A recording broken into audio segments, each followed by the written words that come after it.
This is New Day with Allison Camerata and John Berman. We want to welcome our viewers in the United States and around the world. This is New Day. It is Thursday, January 3rd, 6 o'clock here in New York. It's not just New Day. It's a new day. It's a new year. It's a new Congress. It's a new era of divided government. I got a lot of news. That's a lot of new. There's a lot of new this morning. In just a few hours, the 116th Congress will gavel in, and Democrats will take control of the House of Representatives, effectively ending one-party rule. Nancy Pelosi expected to make history again, reclaiming her role as House Speaker, the first person to do so in more than 50 years. The new Congress also makes history with a record number of women serving in office, and it will be the most racially and ethnically diverse in American history. This is just the fourth time in 60 years that control of the House has shifted, so that in and of itself is a big deal. The new Congress begins with new challenges, namely it's day 13 of the government shutdown with no end in sight. We're learning new details about the meeting in the White House Situation Room between the president and congressional leaders. It did not go well. Sources tell CNN the president said he would look foolish if he accepted the Democrats' proposal to end the shutdown. And in a new interview, incoming Speaker Nancy Pelosi says Democrats will give nothing, that's her word, nothing, for the president's border wall, which of course is the one he promised that Mexico would pay for in the first place. Meanwhile, some 800,000 federal workers, they're not getting paid. We begin our morning where history will be made in just a few hours. CNN's Laura Fox live on Capitol Hill. Laura, this Congress looks different than any before it. That's right. It is a new era on Capitol Hill this morning as Democrats prepare to take control of the House of Representatives for the first time in nearly a decade. And there's going to be a lot of pomp and circumstance on the House floor today. First, that vote for Speaker. We expect that Nancy Pelosi will retake the gavel. And as you mentioned, a historic time as she regains it. First time in nearly 50 years. Now, the other thing to remember today is that after that, she will swear in the 116th Congress, the most racially diverse and with a historic number of women. Then Democrats are going to try to demonstrate that they can govern. They will vote to end the government shutdown. They will vote for a bill that includes 6 Senate-passed appropriations bills, as well as a continuing resolution that would keep the Department of Homeland Security funded through February. Now, Majority Leader Mitch McConnell over in the Senate, where Republicans still have control, will not take that bill up because it does not have the border security money that the president wants. And the president's not going to sign it. He says we're not going to waste our time in the Senate on bills that the president won't sign. That's just what we can see today. Behind the scenes, Democrats have been preparing for months to do vigorous oversight into the Trump administration, and that's from every committee, from the House Ways and Means Committee to the House Judiciary Committee to House Oversight. Everyone is going to have a role to play. It is a huge day up here on Capitol Hill, and it's a big day for President Trump as he prepares to hear from Democrats he hasn't had to listen to for quite some time.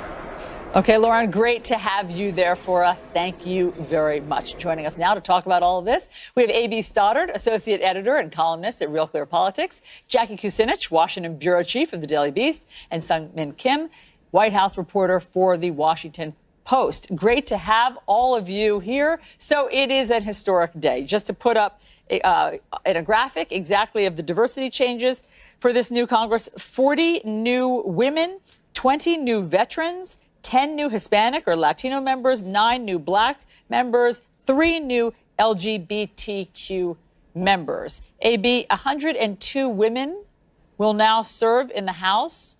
If it really reflected the United States, it would be twice that many. Not to be a wet blanket this morning, okay? But baby steps, and it's the most women ever. So what changes? Well, that's an interesting question.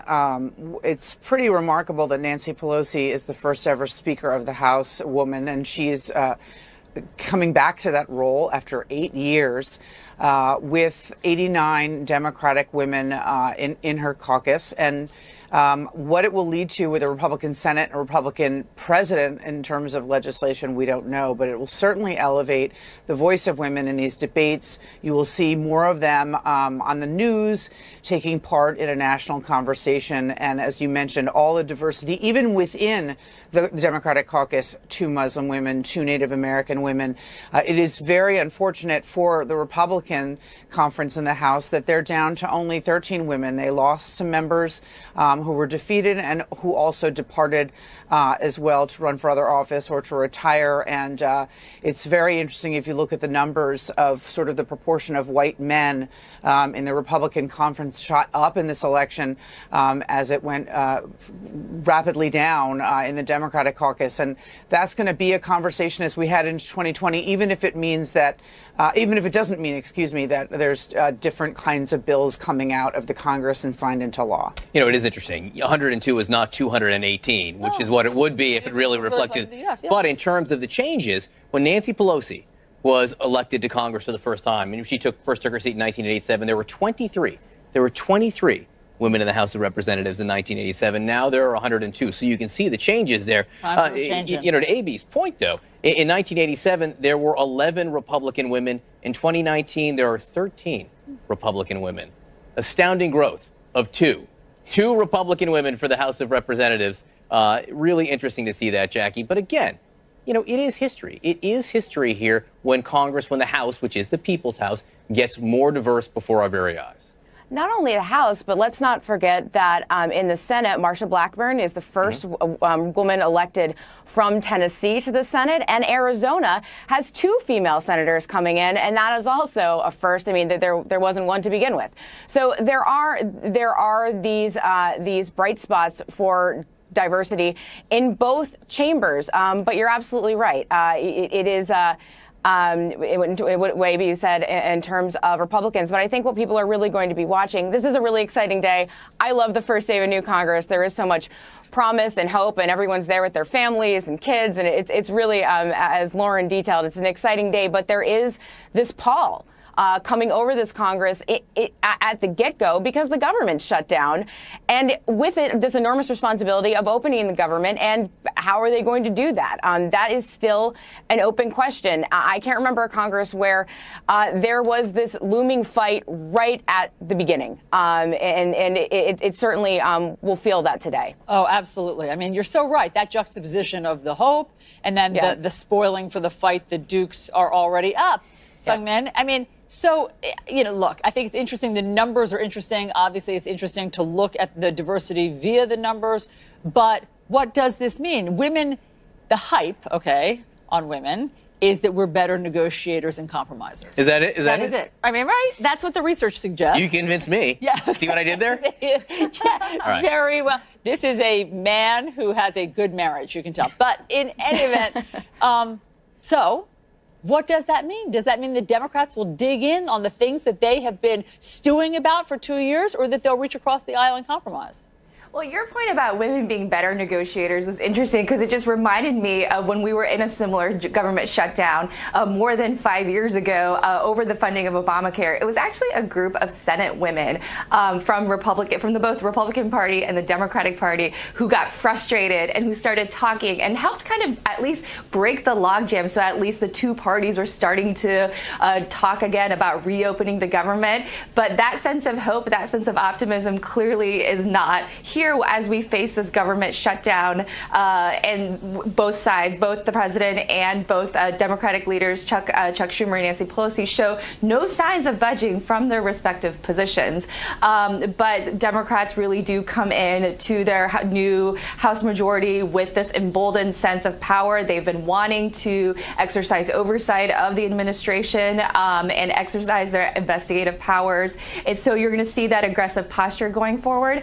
And I think just the diversity of the freshman class, I think, is also interesting, even just with the ideological perspective within the Democratic caucus, because we talk a lot about the rising, emboldened left, the progressive wing of the party. I mean, we're talking about Alexandria Ocasio-Cortez, who's going to be the youngest member of Congress, and the influence that she's already had on our party. But remember, the House Democrats won their majority by winning in a lot of conservative and swing territory. So you're going to have a lot of moderate House Democrats Democrats who don't always agree with the strategy and perhaps also the policy positions of that progressive wing. And those diverse views and how those clash and how those mesh will be very fascinating storylines to watch in the coming 2 years. You know, it's interesting. Sung Min used the O word there, which is oversight. Yes, it's the first day of the new Congress. It still has that new Congress smell. But it's the first day, the rest of the life, the political life of President Donald Trump, who now has, for the first time, Democratic oversight, a serious check on his administration, a serious check on his presidency, AB, and that has huge ramifications. Yeah, I think that the Democrats so far have been smart about the fact that they're going to choose their battles wisely and that they're going to put impeachment immediately off of the table of discussion until there is a Mueller report.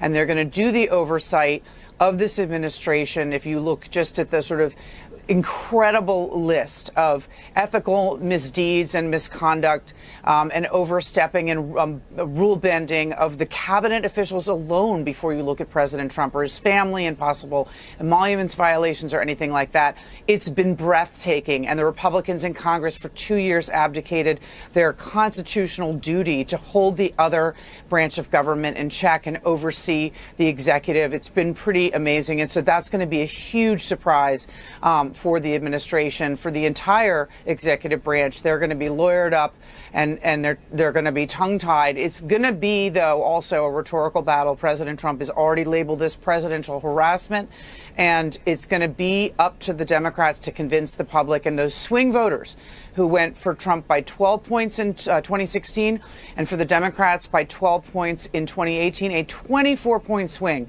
to make sure that they are not overstepping and overdoing and that they are really doing the people's business in terms of uncovering any wrongdoing or policy mistakes. There's a lot in that realm that they're going to be looking at that really enlighten us and not look like presidential harassment. So that's going to be a political balancing act, but it certainly is required. There's so much that needs to be investigated that was simply blockaded by the House Republicans for 2 years. Jackie, one of their first orders of business is that they hope to pass a measure or present, I guess, a measure that all presidents would have to cough up 10 years of tax returns. Too late for Donald Trump, since he's already in office, though they will get to that as well. But their first order is that they don't want to be in this predicament again, it sounds like. You know, I think there's going to be a lot of legislation that the House passes that is going to end up being largely symbolic because it's not going to go anywhere in the Senate. And they're going to have to balance that. Sundman mentioned a lot of the members that are coming from more Republican-leaning districts.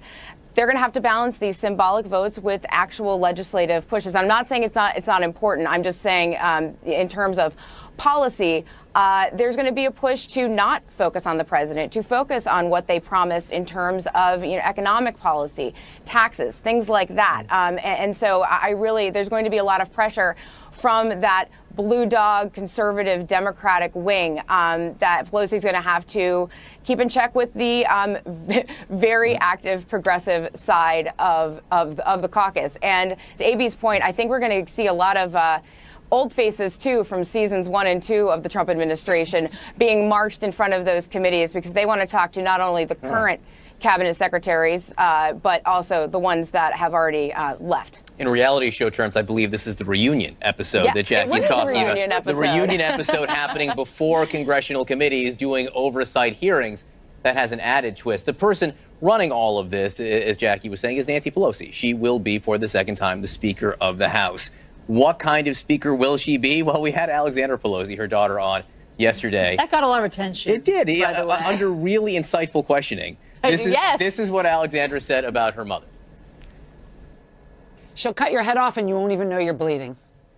That's all you need to know about her. No one ever won betting against Nancy Pelosi. Now, what's funny about your insightful questioning is that she didn't actually want to answer any questions about her mother. But when you pressed her, she gave us that gem of what to look forward to. As I said, the probing question there. Sung Min, Nancy Pelosi, she has her work cut out for her. Yes, she has to juggle both wings of the party there. But by all accounts, Republican and Democrat, that you will read in the papers this morning, she's an adept legislator. She's an adept caucus leader. Exactly. I mean, in the years that have covered Capitol Hill, I mean, she has been widely regarded as the congressional leader who could best count votes. And she has talked a lot about her political upbringing with the father, the former mayor of Baltimore, and she just learned how to count and know where the votes are. And that's why remember when she didn't quite have the votes for Speaker, seems like several months ago, but it was only a few weeks ago, that we looked at the numbers. They weren't there, but we knew that Nancy Pelosi would somehow get there because she knows what her members want and needs for their own political fortunes, and we kind of had the confidence that she'd be able to lock up the votes. But she is an adept legislator. Look, she's been in Congress for decades. She's been at the top of the Democratic ranks, much to the chagrin of some in her caucus, for a very long time. And I think the relationship between the president and the incoming speaker will be a fascinating one to watch. Clearly, the president has not had congressional adversaries, at least when it comes to the leadership, because the Congress has been controlled by Republicans for the last 2 years. But Pelosi, while backed up by this emboldened left wing of the caucus, is going to have, I mean, it'll be a match to watch. Definitely, they will be adversaries, but also Pelosi does have a deal maker in here, and we'll have to see the next 2 years where the two sides can come together if they can. It'll be a Congress to watch, but it's going to be a day to watch also. I want to emphasize that. Stay with CNN all day long. You get to see the new House gavel in, which is always an historic moment. Jackie was talking about how cool that is to see every 2 years. We, of course, will cover it all for you live, and it's just the beginning of this battle between Democrats and the president. President Trump and the Democrats facing off over this budget impasse. So far, not budging one bit. We'll give you all the latest developments in this battle over the government.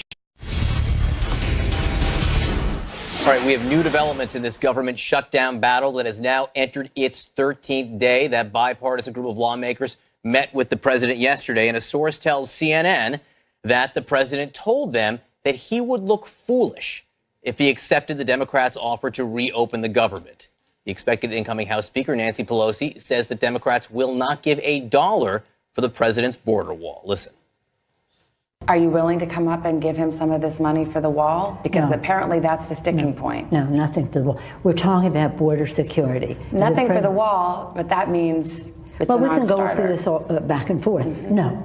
How many more times can we say no? Nothing for the wall. Back with us, AB starter Jackie Kucinich, Sungmin Kim. Sungmin, nothing for the wall. Does that mean nothing? Nothing for border fences, nothing for, border scansions, border anything? Slats? Or are we just talking at this point, nothing for the concrete border wall? They're focused on the concrete wall because Democrats have said over and over that they want border security, but they don't want it in this, quote, medieval wall that the president has been calling for. So for Democrats, border security means shoring up the fencing that's already there on the southern border, employing new technology to do a more 21st century security method on the border. And that's primarily what the $1.3 billion that Pelosi and Schumer have pitched covers. But for Trump, a wall has been a wall, even though, as some of his aides have backed up that definition of a wall lately.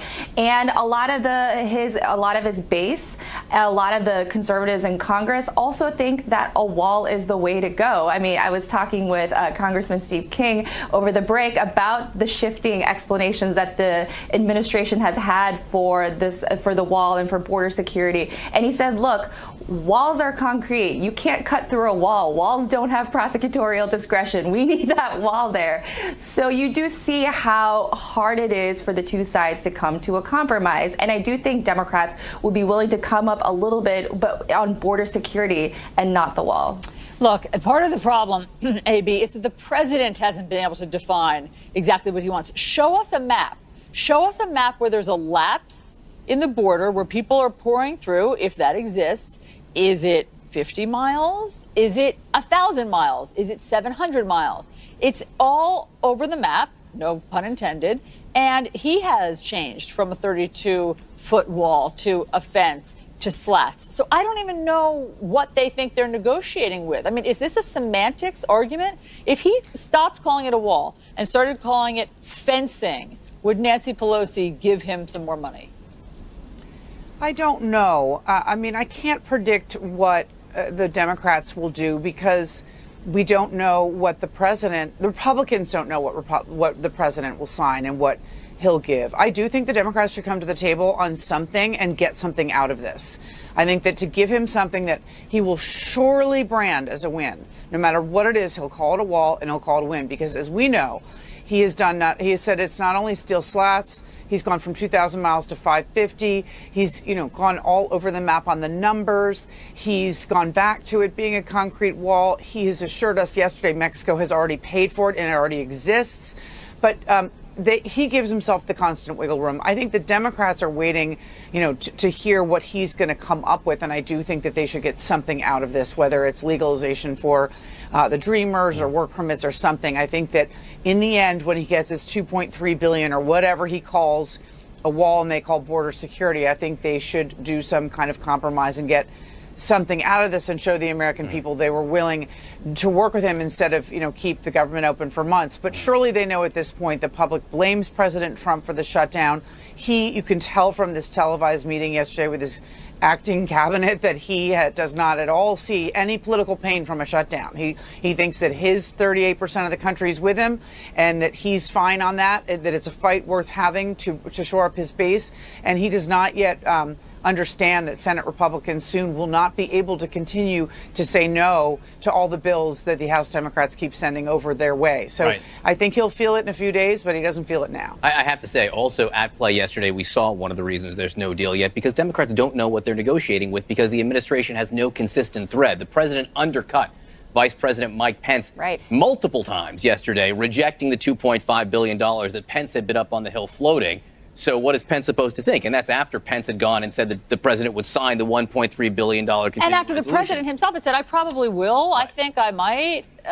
So they don't know what they're negotiating with. The president's also making things up. AB brought up the fact the president claims that Mexico's already paying for the wall. They're not. Mexico is not paying for the wall. The wall's already being built. It's not, right? So those things are not true. Those are lies. He knows that they're not true. So it's hard to negotiate with a moving target and sometimes disappearing target, Jackie. Well, it also, AB said this a couple times, but I think it's worth being a little Captain Obvious about this, in that this is about politics. This is bigger than the wall in a lot of ways to this president. Listen to Lindsey Graham, who a couple days ago said that the president might be open to a deal, now is saying he should just forget about his presidency if he doesn't hold firm on this. If that's who's talking to the president, if that's what the president is hearing from his right flank, how can he compromise if he thinks that his presidency is riding on making sure this gets done? So it really puts Republicans and Democrats in a tough spot, because if he's really put himself in a corner here, and it's unclear how he can get out without looking foolish. Remember, even way back when he was talking to the president of Mexico, in one of those first phone calls, he said, "You got to give me something." I'm paraphrasing here. It's always been just being able so he can say he has a win. That's what matters, and that's what's going to complicate this till the very end when it ends. Also, Sungmin, there's so many different people who feel that walls work. The acting director of ICE was on Fox last night saying that in his 33 years of experience, walls do slow people down. Walls do work. Yes, can people tunnel under them at some point? Sure, but it takes a while to dig that tunnel. And so he was making the case, and of course the president's listening to that. But getting to our next point, which is he's the acting director of ICE. There's a lot of acting going on here. This is Trump's acting cabinet. Look at what great actors these are. I mean, this is... And the Oscar goes too. Acting. This is a problem. I mean, these are the people who were not his first choice. The president said that he only finds the best people. Well, the best people have left. And these are people who have not either been confirmed or were just waiting in the wings. And I've just never seen anything like this amount of acting. Exactly. I mean, I think the cabinet has 15 or so people, and there's 7 people on the screen. So about half of the most important positions in government are people who are not Senate confirmed, who are not supposed to be there in a temporary capacity, and who are there because their predecessors have left the administration, oftentimes in very dramatic ways. I'm thinking of Defense Secretary James Mattis, whose last day was earlier this week, resigning over the really tense confrontations over the president's decision to withdraw troops from Syria. And all those vacancies do create a problem for Senate Republicans as well, because they are having to, instead of pushing a proactive agenda alongside the president and battling the Democrats and helping the president battling the House Democrats, they have to spend a lot of their energy confirming these cabinet nominees. The first on the batch for the new year seems to be the Attorney General nominee, William Barr.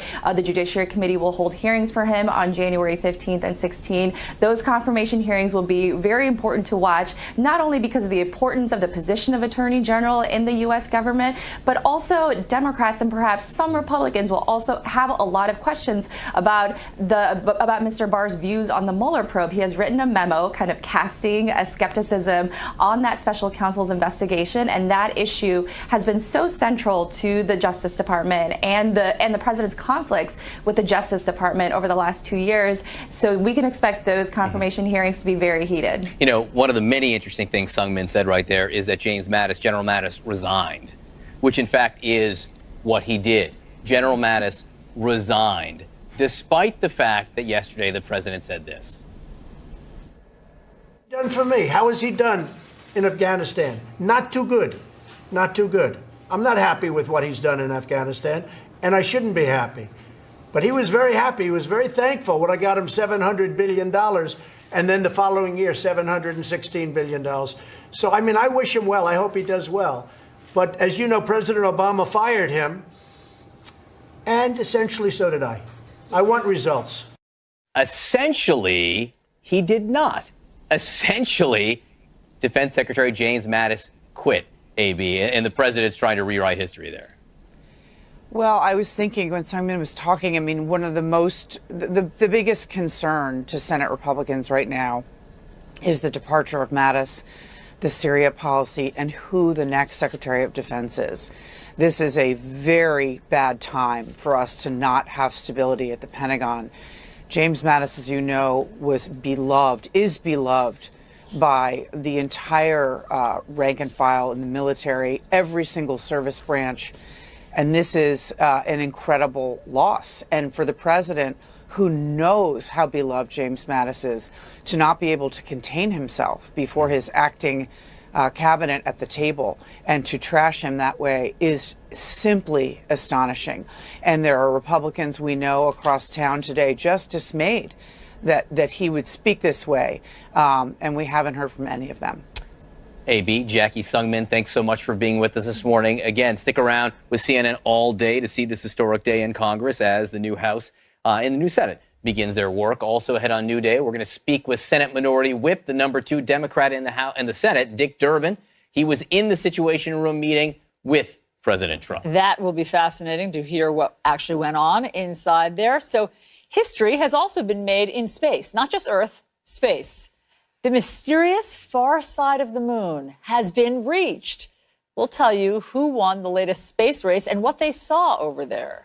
And just stunning video of a college basketball player. No, I don't like that. Slamming his head into the backboard. I'm going to give you a teaser here. He's okay. He doesn't look okay. He's okay. We'll show it to you again multiple times. Oh, boy. Next. All right, we do have some breaking news. Prosecutors in Saudi Arabia are seeking the death penalty for at least 5 people linked to the murder of Washington Post journalist Jamal Khashoggi. The announcement comes as 11 unnamed suspects in Khashoggi's death attend their first court hearing. Prosecutors have also sent a request to Turkey for evidence that they have collected after Khashoggi was killed last October inside the Saudi consulate in Istanbul. The U.S. ambassador to Russia met with an American detained in Moscow on allegations of espionage. No further details of Paul Whelan's arrest have been released by the Kremlin, but we are learning more about his background. CNN's Matthew Chance is live in Moscow with more. What have you learned, Matthew? Christine, thanks very much. Quite a bit from in terms of the background of Paul Whelan from his social media sites. For many years, he's had a close relationship with Russia in the sense he's been travelling here for business and pleasure for the past 12 or 13 years, it seems. And over that time, he's accumulated some contacts on his social media page, 70 of them at least. Many of them seem to be members or former members of the Russian military, the Russian Russian security services, and that may have been one of the things that highlighted his presence to the Russian security services. There has been this consular visit, finally, that took place, being led by John Huntsman, who's the US ambassador to Russia. Mr. Huntsman issued a statement afterwards saying that he visited Mr. Whelan at the Lefortovo detention facility, which is one of the main prisons, former KGB prison, in fact, on the outskirts of Moscow. The ambassador expressed support for Paul Whelan and offered the embassy's assistance. He also then subsequently called the Whelan family and spoke to them about Mr. Whelan's condition. But no details have been given to us about that, nor have any details actually been given to us at this stage by the Russians about the circumstances of this arrest. They just say that he was caught spying, basically implying he was caught red-handed in the act of espionage, but no further detail has been given about that. Now, one of the interesting things that's being commented on is the fact that the ambassador himself went to the prison and inspected and interviewed Mr. Whelan. That shows, I think, just how important this case is being taken by the United States. Back to you. All right, Matthew Chance, thanks for staying on that for us. Really appreciate it. A huge development in space. China has successfully landed a rover on the far side of the moon. That's the side that never actually faces the Earth. And this has never happened before. This morning, we're getting our first close-up images. Matt Rivers live in Beijing with this huge moment in science, national security, every which way you want to look at it. Yeah, it's a huge deal, John, especially for China's space program. We can show you the first image, the first close-up image ever taken of the far side of the moon that was transmitted via relay satellite that the Chinese launched from where that lunar rover landed, and it was met with huge acclaim here in China. This is a major accomplishment, and they really puts China's space program in the history books. This lunar rover is going to conduct a number of experiments, everything from actually experimenting to see if plants, like even potatoes, can be planted, believe it or not, in certain specialized containers that could help with developing lunar bases in the future. They're going to explore for resources in both the north and south lunar poles, and they're also going to listen to frequencies coming from deep space, which is easier to do from that side of the moon because there's no interference from signals coming from Earth. A lot on that to-do list, but really it's also a signal to the rest of the world that China is going to become a space power if they're not one already. They've got a series of other initiatives coming down the line, a probe set to go to Mars in 2020, an international space station they want to launch in 2022. They are here to stay. Far be it from me to say if there's a new space race in the making, but if there is one between China and the U.S., China seems to be game to run in that race. Allison. Very cool stuff, Matt. Thank you. Has Pink Floyd weighed in yet? We're trying to get comments from Mr. Floyd. Mr. Floyd is on the other line for us. Okay, fantastic. Now to this sad news. Grammy-winning musician Daryl Dragon has died. The world knew him as the Captain, one half of the popular 70s singing duo The Captain and Tennille.